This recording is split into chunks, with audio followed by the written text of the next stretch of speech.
Salve do irmão, capaz do Senhor. Amém. Motivo de alegria de estar hoje aqui na quarta-feira, né? Glória a Deus. Mas Deus, né?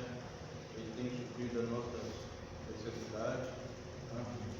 E com muita alegria eu vou estar cantando um corinho que a gente costumava cantar lá em Rio da Noite, né? E esse corinho eu sou grato a Deus, né?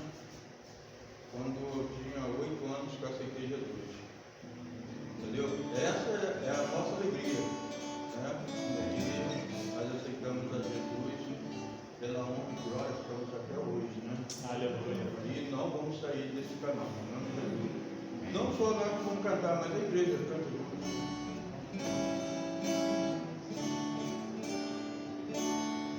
No momento que aceitei ao meu Jesus,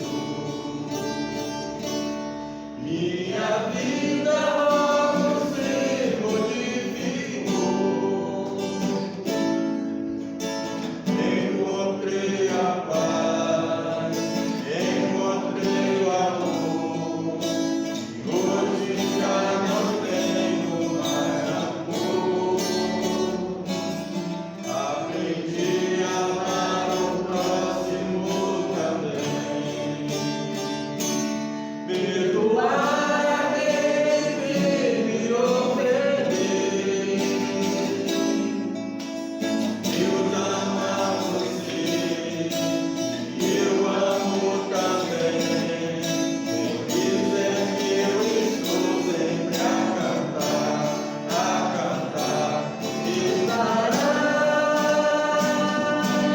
com Cristo meu Senhor sempre andar. Com Cristo eu aprendi a perdoar. Com Cristo para sempre eu viverei, viverás. E você que anda nesse mundo sem razão, aprenda a perdoar o seu irmão. Viverei, viverás.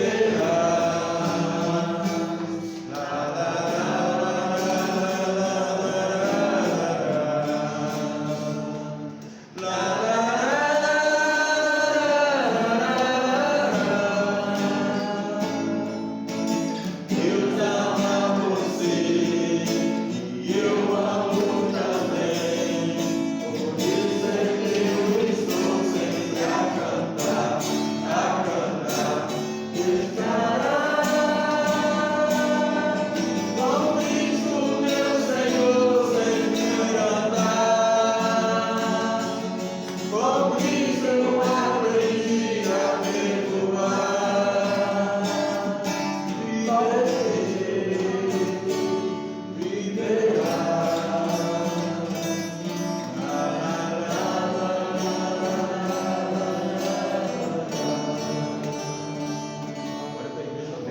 Glória a Deus. Assim, quanto mais ele vai cantando, ele vai direto, né? Mas agora eu vou pedir os irmãos se colocar no pé, porque esse foi eu que escolhi.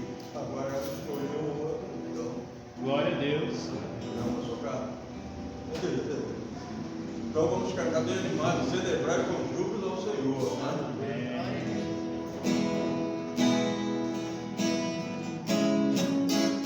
Vai também palma.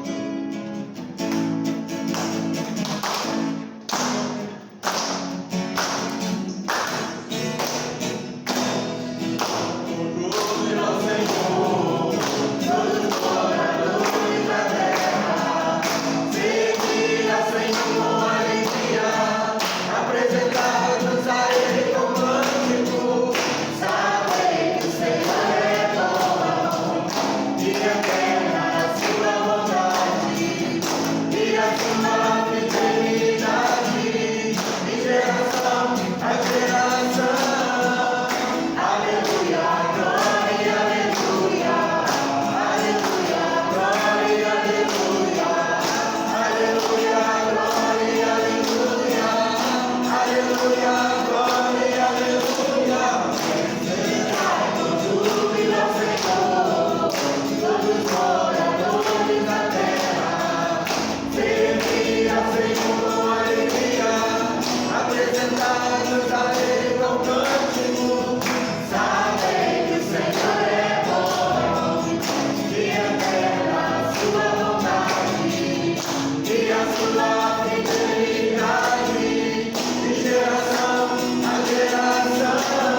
Interessante que eles chegaram a um acordo, um escolhe um e o outro escolhe o outro, né? Amém, isso aí, família, chegando à conclusão juntos aí, amém? Nós queremos aí saudar os irmãos aí em Casimiro de Abreu, de Moço do Sul.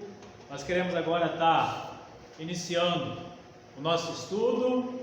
Acho que a gente saiu a introdução hoje, mas coisa boa, tá, irmão? Muita coisa boa para a gente pensar, muita coisa boa para a gente debater. Diane, passa um para mim, Diane. Nós vamos começar com essa linda imagem aí, né? Imagem bonita?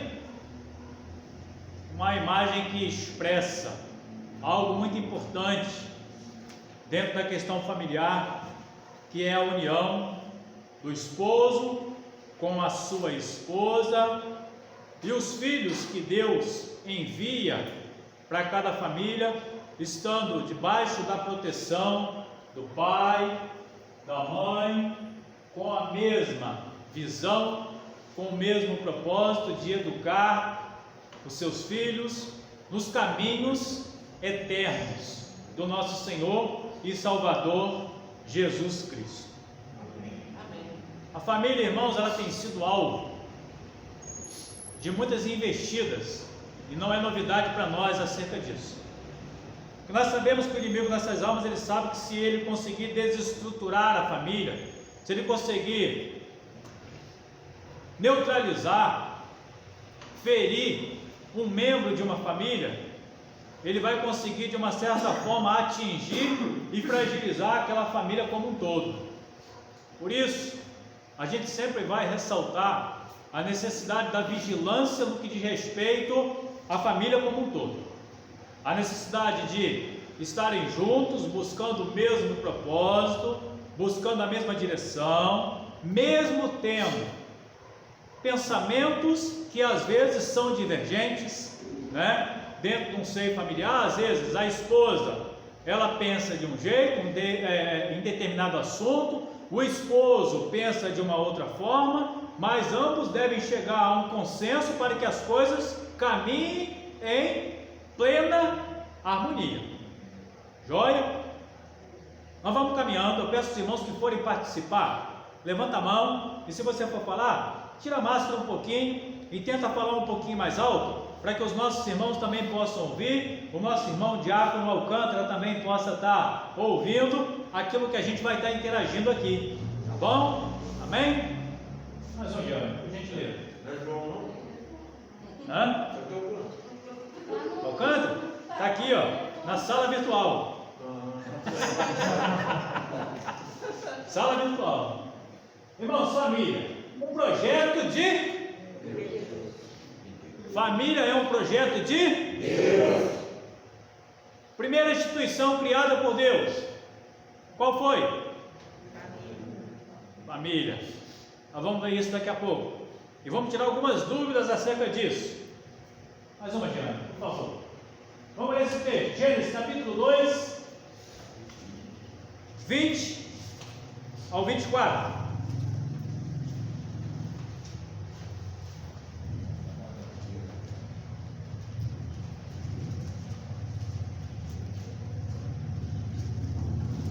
E Adão pôs os nomes a todo gado, e às aves dos céus, e a todo animal do campo, mas para o homem não se achava quietor que estivesse como diante dele. Então o Senhor Deus fez cair um sono pesado sobre Adão, e este adormeceu, e tomou uma das suas costelas, e cerrou a carne em seu lugar, e da costela que o Senhor Deus tomou do homem, formou uma mulher e trouxe a Adão. E disse Adão: esta é agora osso dos meus ossos e carne da minha carne.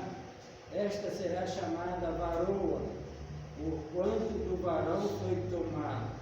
Portanto, deixará o varão seu pai e a sua mãe, e apegar-se-á a sua mulher, e serão ambos uma carne.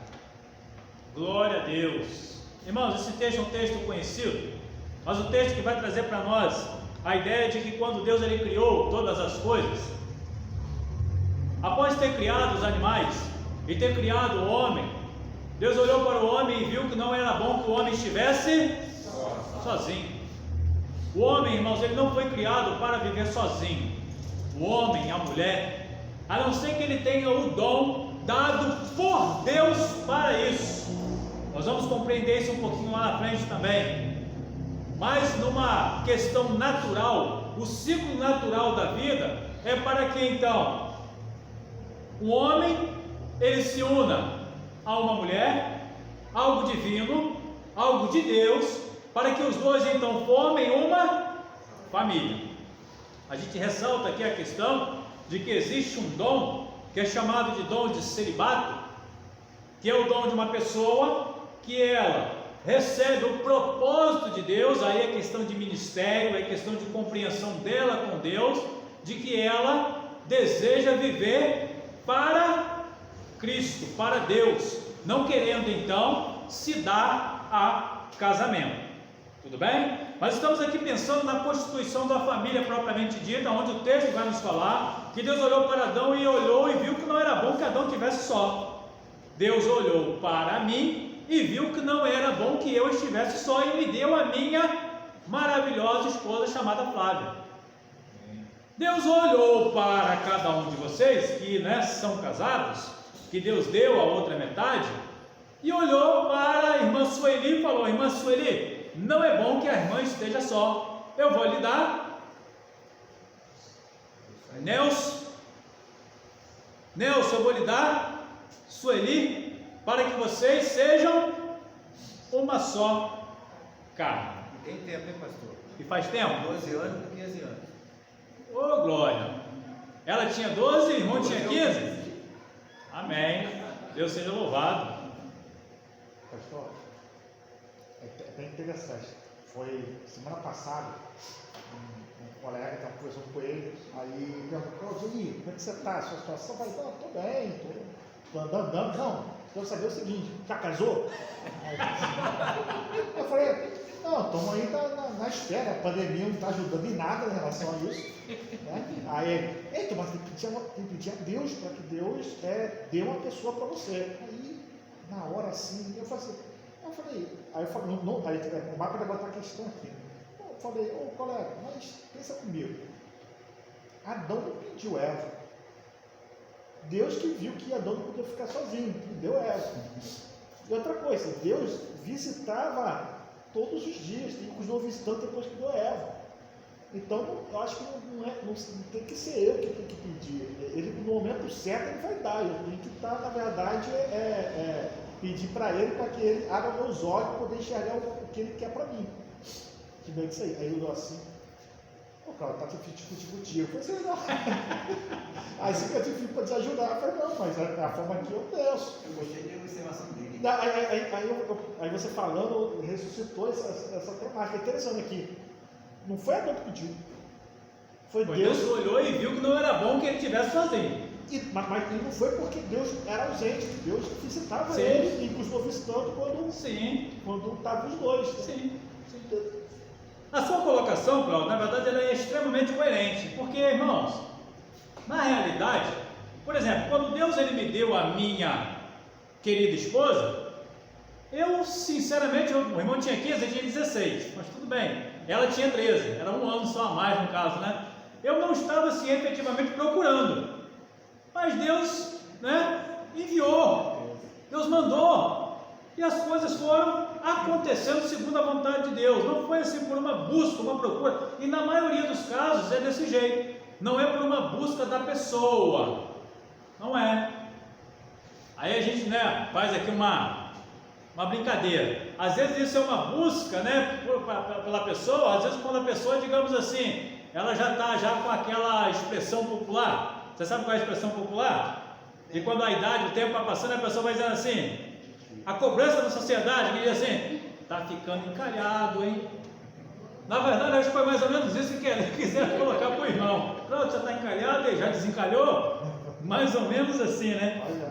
Mas, pastor, o apóstolo Paulo ficou encalhado a vida inteira. Mas não quero ficar nessa situação, não. Aí, nesse caso, a gente já compreende, digamos assim, existem pessoas que elas estão só, que era o caso do apóstolo Paulo, né? E ele compreendia que era a situação que ele queria estar, diferente da sua situação, irmão Cláudio. Eu não quero estar nessa condição. Então Deus vai lhe enviar uma varoa, mano. Confie em Deus. Deus já separou aquela que é carne da sua carne e osso dos seus ossos. Ô pastor, Deus já motivou a intenção dele, então Deus vai ajeitar. Sim, Deus ele conhece a intenção, isso aí. Mas é interessante esse negócio aqui. Não foi ele que pediu, né? Foi Deus que viu que havia aquela necessidade.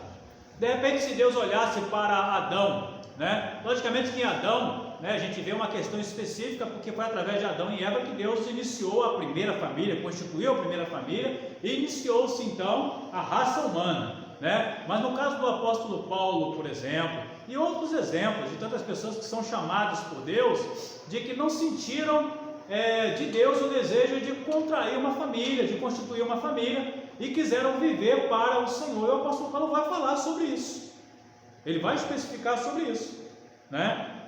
Se a pessoa, ela tem o desejo no coração de arrumar uma auxiliadora, uma varoa, que arrume, não é para não arrumar e viver de uma forma que não deve. Agora, se a pessoa, ela tem o desejo no coração, não sente falta e quer viver para Deus, que fique nessa condição e sirva ao Senhor com alegria.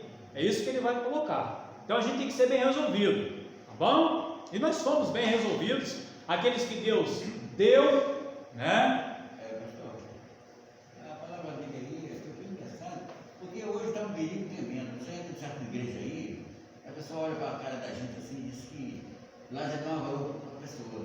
Isso é um perigo.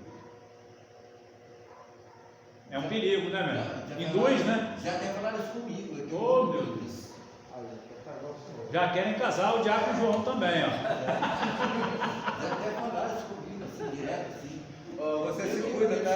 Se Essa cuida. situação me assusta. Prefeito Alexandre, Hoje, tira só um pouquinho isso. hoje está até mais honesto. Hoje chega uma pessoa que pergunta como falar com o irmão aí, poxa, não vai casar não? Ou fala assim, conforme falar com o diácono, tu é uma pessoa para você. Hoje está mais honesto, porque até bem pouco tempo atrás, os irmãos vão lembrar, Deus me falou que você vai casar com fulano. É assim. Quem tem mais de 20, 30 anos no Evangelho, já foi profetizado, com certeza. Já foi revelado? Hoje está mais ou menos. Agora, uma questão que eu gostaria de falar também aí é que o senhor está estritamente certo na questão de quem quiser ficar sozinho, celibato, fica. Mas só tem que ter consciência que tem uma pessoa lá fora. Lá fora no mundo, aquela pessoa que não quer ter alguém, quer ficar sozinha, e ela, assim, se ela com o direito dela de ficar sozinha, o mundo vai falar no mínimo que é homossexual. E isso quer de uma outra pessoa tem que ter consciência que vai ouvir isso e tem que ter uma palavra de Deus para dar de resposta. Geralmente, prefeito Alexandre, quem se encontra nessa condição, e são raros os casos, são difíceis, são geralmente os que têm uma vida muito dedicada a Deus e à obra de Deus. Eles não vão ter esse tipo de preocupação em relação ao que a sociedade lá fora vai apontar. Pelo menos os casos que eu conheço de pessoas que têm esse dom, que são raros, eles são muito bem resolvidos com Deus acerca disso, entendeu? Então não sofre muito. Isso pode acontecer de alguém que não seja de Deus e que acha que tem, que não tem, e que vai ficar confuso dentro da questão, entendeu? Porque no meu caso, na minha família, eu creio que ela sofreu essa pressão e acabou virando homossexual, porque não tinha nada de homossexual. Mas depois de vários anos, ouvindo a minha besteira, e até se afastando um pouco de Deus, acabou com você. Entendi. Houve uma influência aí que levou ao diabólico, né? Mas, Pastor, até é que enquanto a gente entende, aí é só para. Eu tenho um pensamento muito diferente do irmão Alexandre, me perdoe, irmão, só para não poder. Se é Deus que indica, que coloca a pessoa na nossa vida, eu não consigo colocar na minha cabeça que por Deus não indicar, porque você vai tender a virar homossexual. Eu acho que é algo muito mais profundo. Eu acho que tem a ver com a relação da pessoa com Deus. Entendeu? Porque, o exemplo, a influência do mundo é uma pessoa, mas da forma que nós estamos no mundo, nós não somos o mundo. Então, essa relação da pessoa, que na minha opinião é influência maligna, em relação a ser homossexual, tem a ligação direta com a afinidade que essa pessoa tem com Deus. Pois é, mas... Entendeu? Assim, só para concluir, por causa disso que eu falo assim, se a pessoa não arrumou alguém, por exemplo, eu fui casado por 10 anos, eu estou solteiro há 9. Eu já tive piada em relação a isso.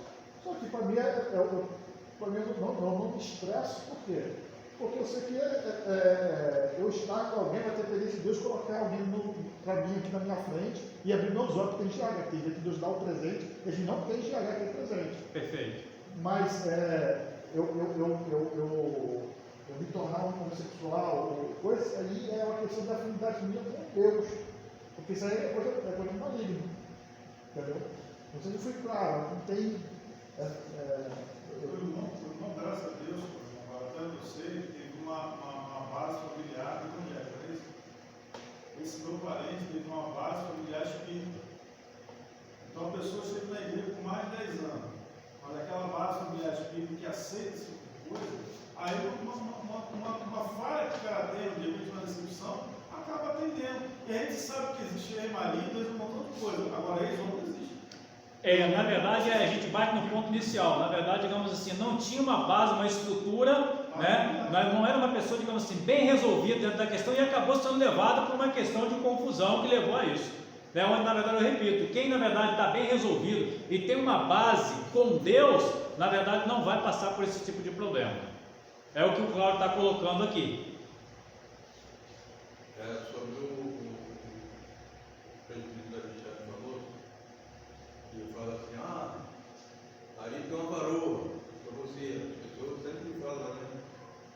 Mas aí vem uma questão que pela igreja que veio uma mulher, uma varoa, aí chegou, viu o varão lá pregando, olha só como são as coisas. Aí quando acabou o culto, ela chegou lá fora, aí foi falando para a esposa desse irmão que estava pregando. Aí começou a conversar com ela, falou assim, eu sou solteiro, estou esperando um varão. Mas Deus já falou comigo que aquele lá é o meu varão. Eu estava pregando lá. Aí a esposa dele falou, não, meu filho, você está enganado, aquilo ali é meu esposo. Entendeu? Então, tem muito cuidado com isso. Tem que ter cuidado, tem que vigiar. Tem que vigiar porque tem que ter certeza de que é Deus que está mandando. É Deus que está enviando. Vamos lá. Vamos lá. Estabelecimento da família. Certo? Nós vemos aí do texto que nós acabamos de ler. Gênesis 2, capítulo 20 ao 24. Mais um ano, por gentileza. Aí agora a gente vai pensar um pouquinho sobre a prioridade estabelecida por Deus. A prioridade. Vamos ler esse texto. Evangelho de Lucas, capítulo 10, versículo 27.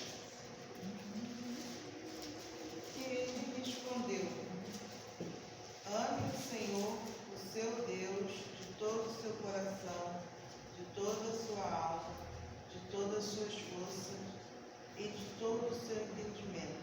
Ame o seu próximo como a si mesmo. Irmãos, esse texto, o que eu quis destacar com ele, é que o amor a Deus, ele deve estar em primeiro lugar. Então, se nós formos aqui estabelecer, digamos assim, se nós formos fazer uma regra, e eu quero aqui, irmãos, frisar muito bem essa questão, porque existe uma confusão muito grande em relação a isso. E vocês vão compreender o porquê que existe uma confusão muito grande em relação a isso. Qual é a tendência natural de uma família que, digamos, ela seja dedicada a obra de Deus, seja um servo de Deus, qual é a prioridade que ela tem que estabelecer para que ela possa seguir e trilhar um caminho onde ela não vai sofrer um abatimento por conta do inimigo nas nossas almas? Vocês vão compreender por que eu estou falando isso. Passa mais uma, Giana, por gentileza. Isso, para aí. Vamos lá, eu botei ali uma escadinha, certo? Naquela escadinha ali nós vamos enumerar. Quem que veio lá no topo? No primeiro degrau? Deus. Deus. E em segundo? Família. E no terceiro degrau?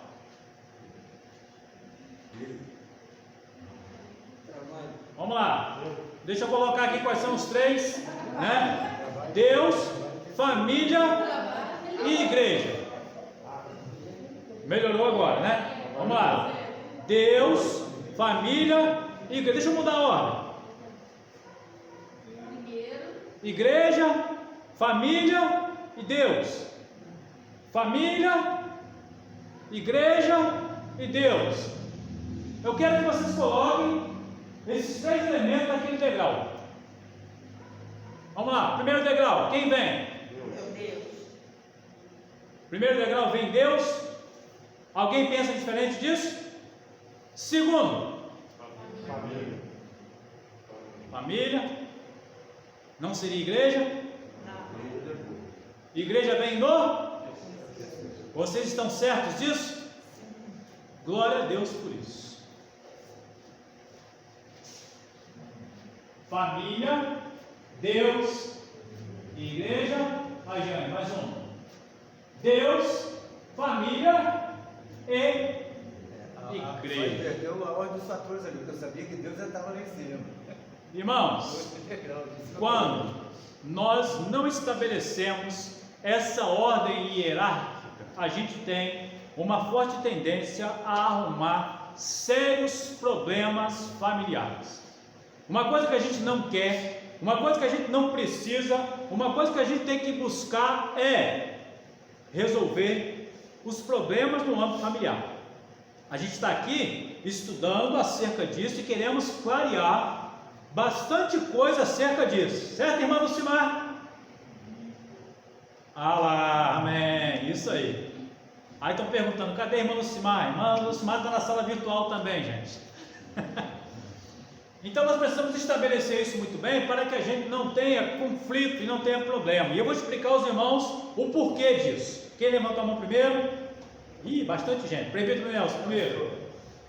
Eu lembro que Pode falar mais alto um pouquinho para os irmãos aqui que conseguiram ouvir também. Eu lembro que quando nós fomos nos casar, não era evangélico não, mas no dia do meu casamento, eu entrei para o quarto, ajoelhei e entreguei meu casamento na mão de Deus. Na mão de Deus. Mas eu já frequentava a igreja e não tinha se convertido ainda não. A gente via de vez em quando, eu já era até dizimista da igreja, né?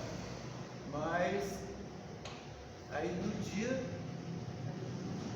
a família da Sueli era evangélica, a gente ia na igreja. Aí no dia do meu casamento eu coloquei meu casamento na mão de Deus. Entregou na mão de Deus. Na mão de Deus. Glória a Deus. E com 10 anos de casamento nós tivemos problema. E eu creio que Deus entrou com a providência para consertar. Amém. Amém. Quem levou? Irmã Sueli. Se a pessoa não segue essa ordem aí, né, pastor? Ela tem graves problemas na família. Né? Sérios problemas. Eu conheço várias famílias que os filhos não querem saber de nada da igreja. Nada, tem horror quando falam em igreja, porque os pais não souberam conduzir, né? Estabelecer qual era a prioridade. Prioridade. Exatamente. E é nisso que a gente quer pensar, irmã Sueli. Alguém mais levantou a mão aqui? Isaías, depois daqui o Cláudio. Eu acho assim, tudo é de Deus. Domingo aqui nós falamos de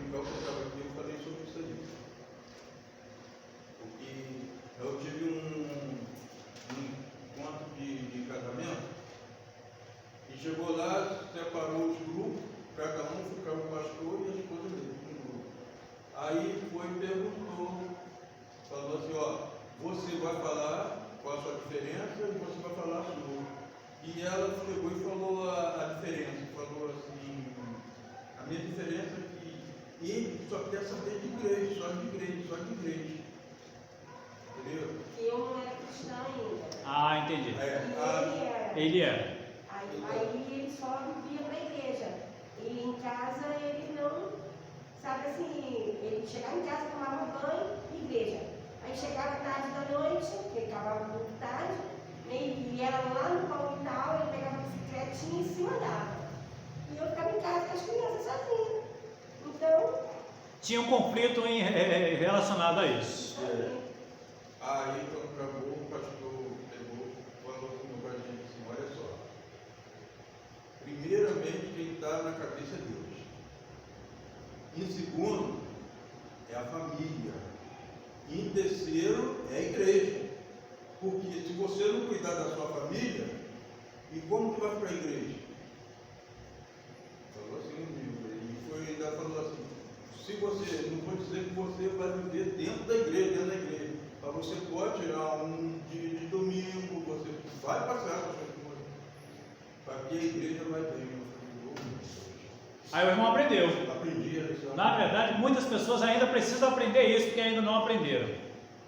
Cláudio.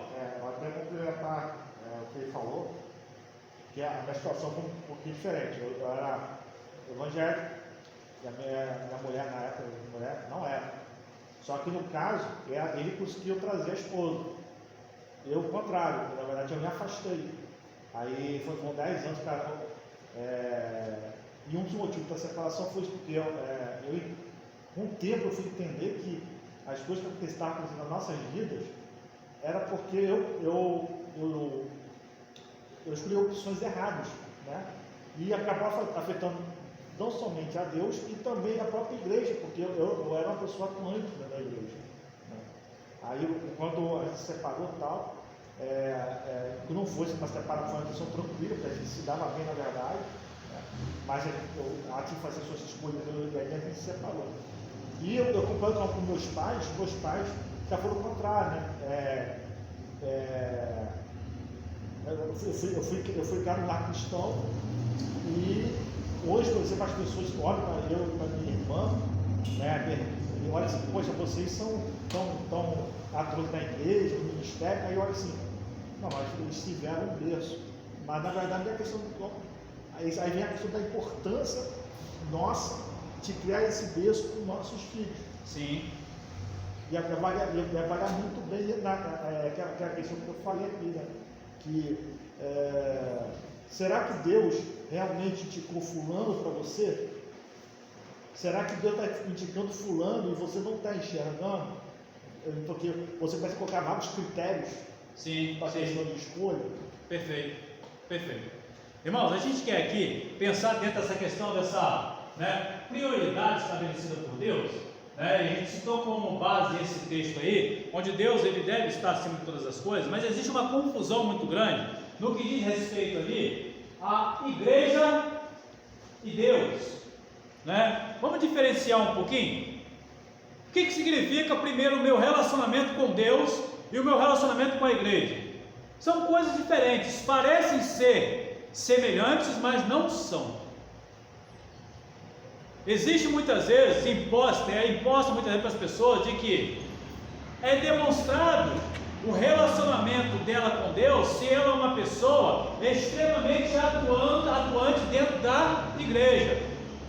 E ela quer demonstrar esse relacionamento com Deus através da sua atuação junto à igreja. E muitas vezes o seu relacionamento com Deus, ele não é aquele relacionamento esperado pelo próprio Deus, mas às vezes a pessoa ela quer mostrar que é através do ativismo dentro da igreja, onde ela acaba então prejudicando a questão família.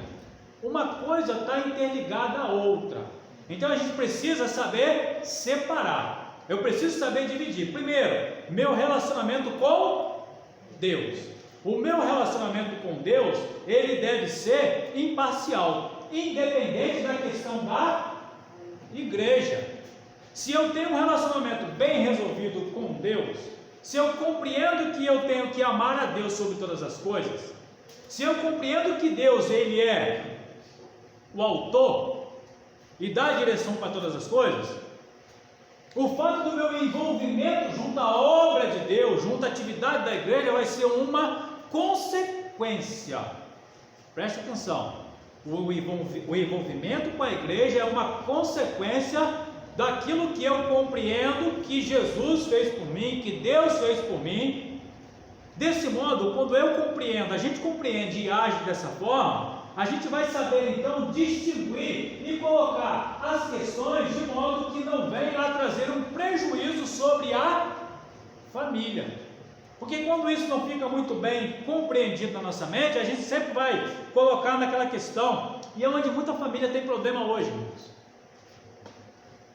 Principalmente, me perdoe pegar como exemplo, Cláudio, na verdade o irmão colocou aqui, vou colocar como exemplo.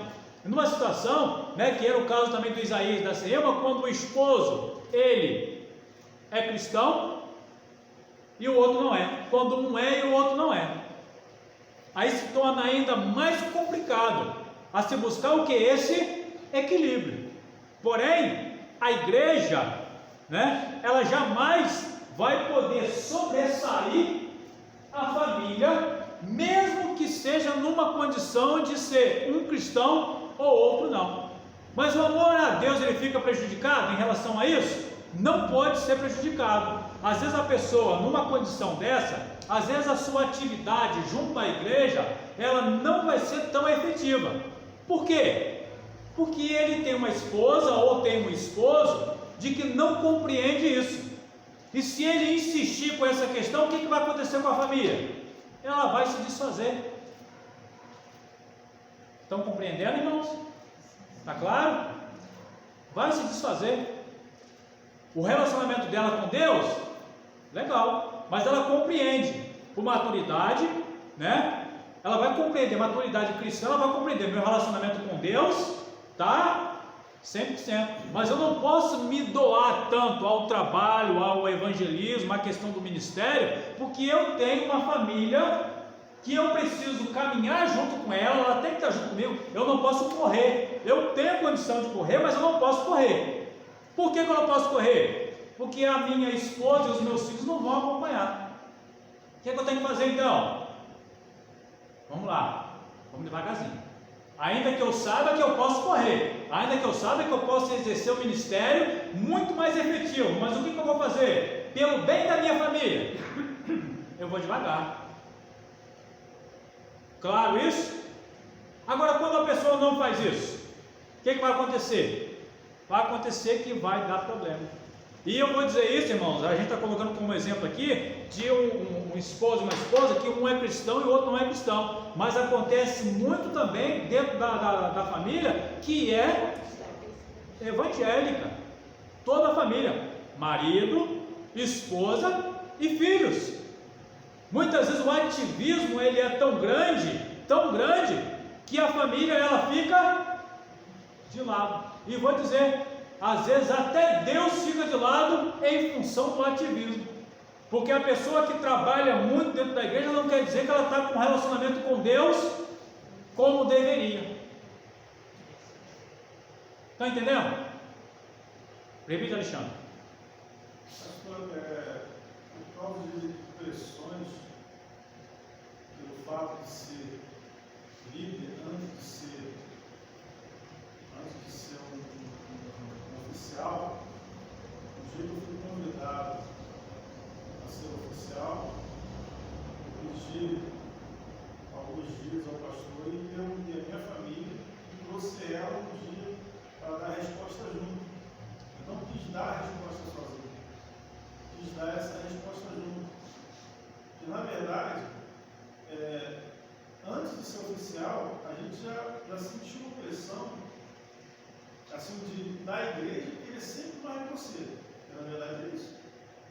A igreja quer sempre mais, ainda mais quando você tem um dom de alguma coisa ou você se esforça para fazer alguma coisa. Quem aqui tem um dom, se esforça para alguma coisa, sabe o que eu estou falando. E quando a família ela está indo junto, aí vai tranquilo. Mas quando não vai, a família não vai junto, começa aí dar problema. Agora a gente vê também, pastor, no caso, são famílias que assim querem tanto para ela que acaba que quase que todo mundo até quase se desfiando. Eu conheço um caso assim.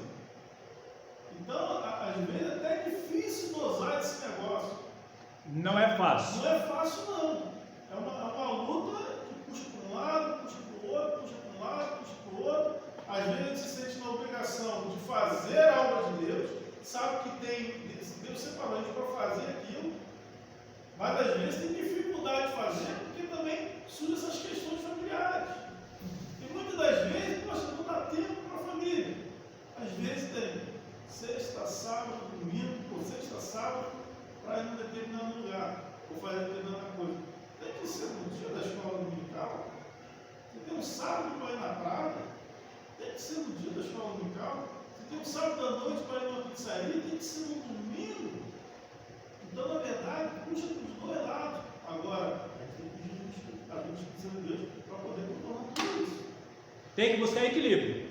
Agora, uma coisa a gente ressalta, e agora eu pego aqui o gancho que o presbítero Alexandre falou, na verdade a gente se conscientizar de que existe um conflito armado dentro dessa questão. Porque se a gente não se conscientizar de que existe um conflito armado dentro dessa questão, o que vai acontecer? Muitas vezes a família vai estar dentro do conflito sem ter se atentado de que existe essa questão que tem que ser bem resolvida. E a proposta é essa. A proposta é fazer pensar. Vamos aqui primeiro, depois o presbítero Nelson, depois Diácono João, Diácono Davi. A família de Cornélio, em Atos 10, antes de ela se converter, ela era vista pela sociedade, pelo povo ali, a vizinhança, como uma igreja, pela prática que eles tinham diária, de fazer doação. Em Atos 10 fala. Certo. Eles não eram, mas pela forma como Cornélio conduzia a família, e a família entendeu, Deus não fala só dele, fala que o povo ali que vivia ao redor deles, observava que eles faziam essa prática de doação, viviam como realmente uma família evangélica, mas não era. Não era. Depois que Pedro foi, que até que foi. Eles se converteram. Perfeito. Pastor, o jardim era muito bonito. O jardim era muito bonito? E Adão e Eva também eram um casal muito bonito. Muito bonito. Muito bonito. Só que o diabo já estava lá para infernizar. O diabo sempre vai estar com a intenção de na destruir. virada do dia, quando eles conversavam com Deus, o diabo sentia ciúme. Né? Então, o casal, quando está muito bem, dá glória a Deus, porque o diabo não gosta disso. O diabo não vai na família mesmo. Vai. Depois que o Diácono João fizer a sua colocação, eu vou voltar ainda numa questão que o presbítero Alexandre colocou. Tem muita coisa boa para a gente pensar aqui, tá, irmãos? E a gente não está com pressa. Na situação, tem que haver um equilíbrio, a família tem que haver um equilíbrio, porque nem Deus está satisfeito, não fica satisfeito se a esposa se dedicar à igreja demais. O Senhor veio falar comigo, veio me perguntar. Eu queria saber responder aquela pessoa, que ele não era convertido no Evangelho. Veio me perguntar se estava certo ele chegar dentro da casa dele e encontrar a janta dele pronta, porque a mulher dele está na igreja. Lia todos os dias. Perguntou se está certo. Não, certo não está. Ela vai ter que buscar o equilíbrio. A pessoa não pode ser maltratada por isso. O homem pode gerar. Isso faz tempo, entendeu? Estou no Rio de Janeiro, eu morava lá. Ou seja, faltava equilíbrio. Estou lembrando aqui que o equilíbrio, ela não vai ganhar aquele marido dela que nunca dessa maneira, deixou você comer sem nada.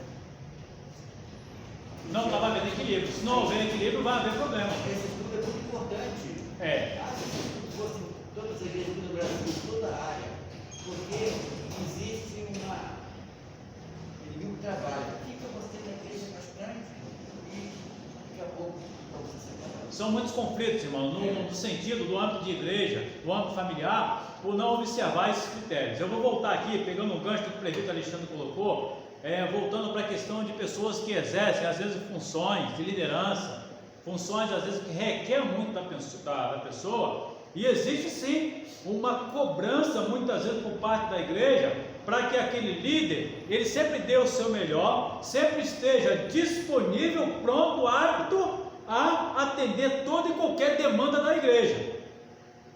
Quem que vai buscar, na verdade, o discernimento e buscar o equilíbrio? Vai ser esse líder. Esse líder, ele precisa avaliar a esposa que ele tem, a condição que ela está vivendo naquele momento, os filhos que ele tem, a condição que eles estão vivendo naquele momento, para que ele então possa observar e dizer: eu sei que a igreja precisa, do investimento do meu trabalho, mas nesse momento eu preciso ir mais devagar. É sábio o líder que faz isso. É tolo o líder que não faz isso. O líder que não faz isso, que ele tem a tendência a atender toda a demanda da igreja, deixando a sua família para trás, ele daqui a pouco vai ter filhos desviados.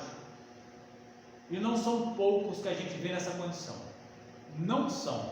Liderança, Alexandre. Filhos de liderança.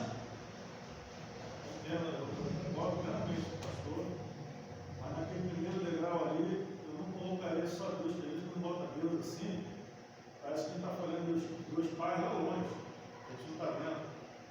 Eu botaria Deus, nosso Senhor Jesus, e o Espírito Santo, principalmente porque o Espírito Santo é aquele que faz a gente entender a palavra. Certo. Fernandinho canta um louvor que eu acho maravilhoso, baseado no Salmo. Um dia em tua casa vale mais do que dois em outro lugar. Toda vez que eu estou aqui, um divino. E quem principalmente formou sua família dentro da casa do Senhor, deveria entender isso. Agora, o que faz a pessoa deixar de entender isso?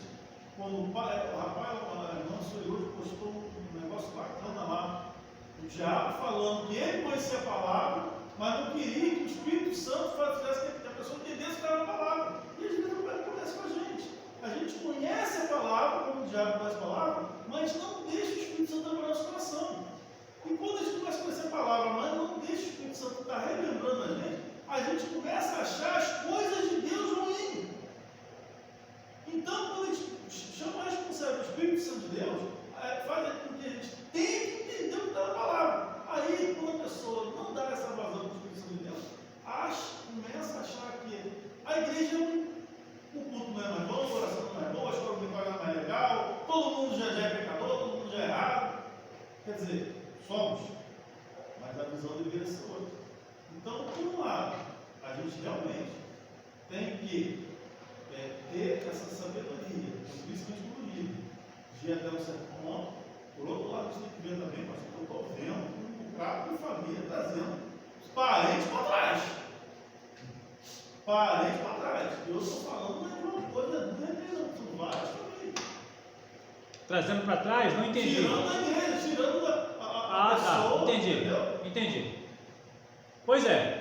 Aí é onde a gente enfatiza, eu sempre vou bater na tecla de que o equilíbrio tem que ser buscado. Quem que vai distinguir o ponto de equilíbrio?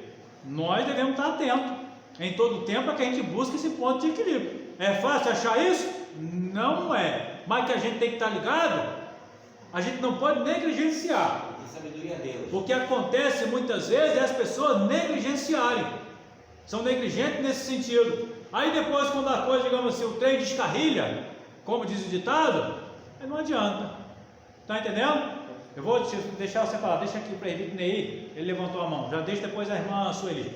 Eu passei Tira a máscara um pouquinho, presbítero. Esse dia, essa situação, havia uma cunhada, ela falava muito disso. Ela até chegou a frequentar a igreja e tal, mas depois ela falava: poxa, vocês não perdem, ele usa a expressão, vocês não perdem um domingo na igreja. Aí eu fui e falei para ela: se tiver um motivo que seja melhor do que estar na igreja, eu deixo de ir na igreja no domingo. E aí ela foi e falou assim: poxa, eu queria sair no domingo com a família, com toda a família, tal, mas a minha dificuldade é você e Fátima, que vocês têm um compromisso. Aí numerou o compromisso, né? tem compromisso na igreja e tal. Eu já sei até qual foi o questionamento que o irmão fez para ela. E aí eu falei assim, realmente, se a gente for olhar a questão do compromisso, a gente não vai sair. Mas eu vou fazer um negócio com você. Me diga qual é o domingo que você quer passar com a gente. Ficou assim, espantado. Você não vai na igreja nesse domingo? Não, vou na igreja nesse domingo. E aí, a gente conversou bastante e tal, aí marcamos um domingo. Num domingo desse nós vamos para a praia. Estava no verão, eu falei, vou para a praia. Vamos para a praia. E aí, a gente acertou tudo para ir para a praia, a família juntou, né? A família toda, vamos para a praia. Passamos o dia na praia. E aí foi ali, de vez em quando, ela chegava e falava assim, não estou acreditando nem que você está aqui. Mas eu estou. E aí, né, passou o domingo, que por sinal foi excelente, né, o domingo. E aí depois, né, eu esperei passar e sentei numa das reuniões de família, eu peguei isso aí. Eu disse, olha, talvez vocês olhem a igreja de uma forma diferente. Vocês precisam entender que a minha família está acima da igreja, né? Agora, a gente tem os nossos compromissos na igreja? Tem. E aí, isso não quer dizer que eu não possa passar o dia de domingo com vocês, com a família. Mas o mais interessante disso é que eu passei o domingo e à noite a gente veio para a igreja. Inclusive, ela veio para a igreja, né? Não chamei, não fiz paguei nenhum, mas senti o desejo de vir na igreja e veio na igreja. E quando eu cheguei na igreja, uma irmã chegou para mim e falou, não vem na escola dominical hoje, mas eu fui para a praia. Fui para a praia. Aí a irmã olhou para mim e disse, eu não acredito que você deixou de vir à escola dominical para ir para a praia. Fui para a praia. E a irmã também deveria fazer isso de vez em quando. Aí, tá bom, mas ela não acreditou. Aí quando terminou o culto, a gente na saída ali, estava conversando, batendo um papo, e aí a minha cunhada aqui, né, que tinha falado a situação, chegou e disse, nós fomos para a praia assim, aqui, ó, como é que eu estou queimadinho. Tudo queimadinho. Equilíbrio. Equilíbrio. Então a visão, às vezes, das pessoas é diferente. Isso aí é muito importante para nós, né, entender que a gente não pode ficar atolado em igreja, isso aí. igreja, né, e muitas das vezes a gente esquecer do nosso lar. Do lar. Irmã Sueli. E não é por causa disso que o irmão não fez a obra de Deus naquele dia. Isso aí foi uma obra que o irmão fez, né? Para ganhar o... Com certeza. Irmãos, a gente cansa de ver pessoas que se queixam de problemas familiares e muitas vezes eles estão associados a isso. A maioria deles está associada a isso. Principalmente pessoas que são muito ativas, pessoas que trabalham muito, têm muitos ministérios relacionados à igreja, quando não dá atenção, não consegue esse equilíbrio, tem problemas sérios. Tá? Irmão Cláudio? A minha fala, eu vou pegar uma brecha aqui do irmão aqui. Meu pai, ele passou um tempo lá em casa ano passado, aí ele chegou com a mesma questão que o falar para ele, o irmão. Não, sua mãe não deixa a comida pronta para mim, tá igual de faculdade, a mãe dela é fazer faculdade, vai se formar, mas não faz comida. Eu falei assim, vai vir cá. Aí levei ela para a cozinha, vou te ensinar como fazer comida. Você tá brincando comigo? Eu falei assim, não, falando sério. Mas se o problema não é comida, se é comida, eu vou te ensinar a fazer comida. E eu faço melhor que minha mãe. Mentira, mas eu falei dessa forma. Aí ele, você tem que respeitar teu pai. Pai, o seu problema é a comida ou é outra coisa? Não, porque ele não cuida de mim. Na verdade, o senhor já falou para ela que você ama ela? Que você sente saudade dela? Você que por acaso já chamou ela para sair? Ou você quer que ela fique em casa? Ela olhou assim para mim. Mas, e faz funcionar? Por que não quero? Essa que é a questão, até para poder complementar a fala que o senhor tem falado.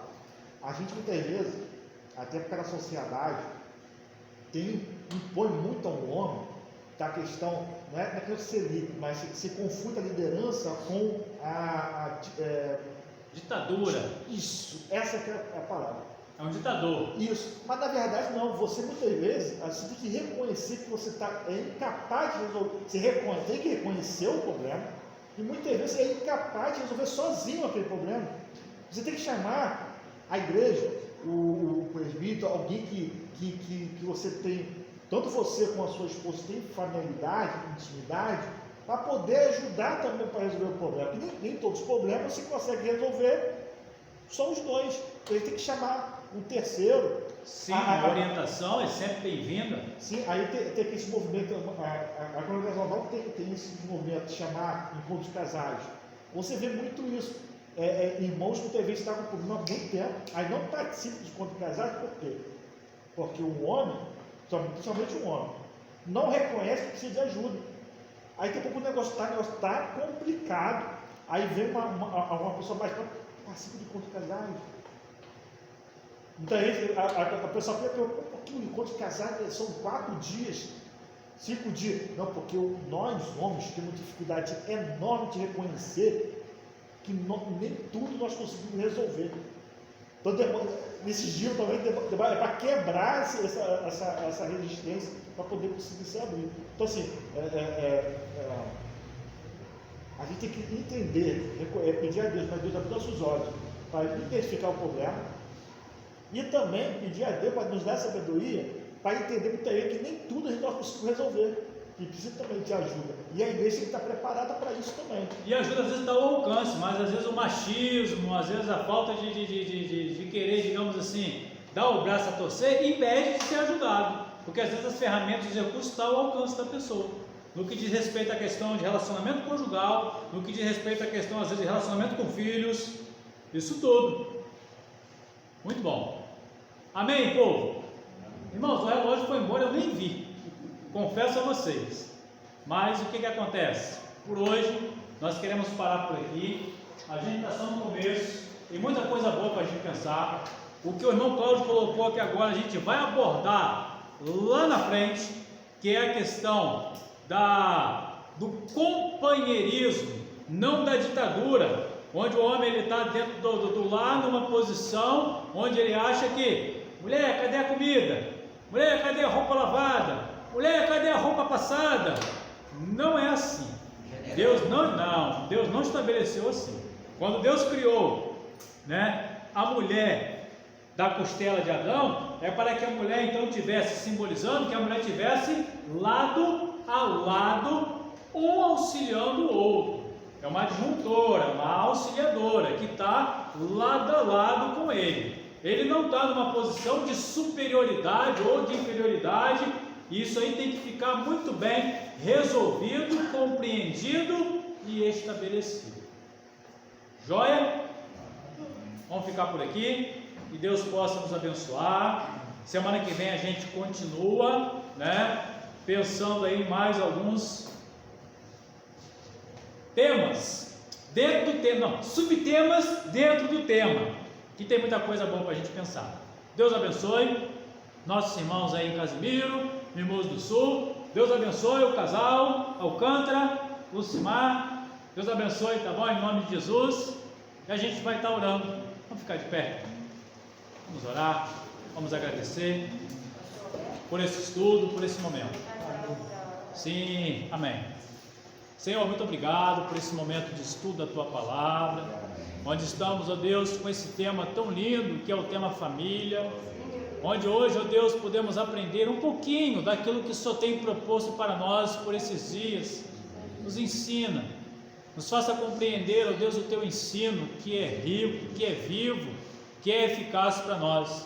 Nós queremos entregar a nossa igreja, as nossas famílias em Tuas mãos, pedindo a Deus pelas famílias das nossas congregações, em Mimoso do Sul, Casimiro de Abreu, e as demais, ó Deus, em Paracatu e Macaé, e pedimos, ó Deus, que o Senhor nos oriente.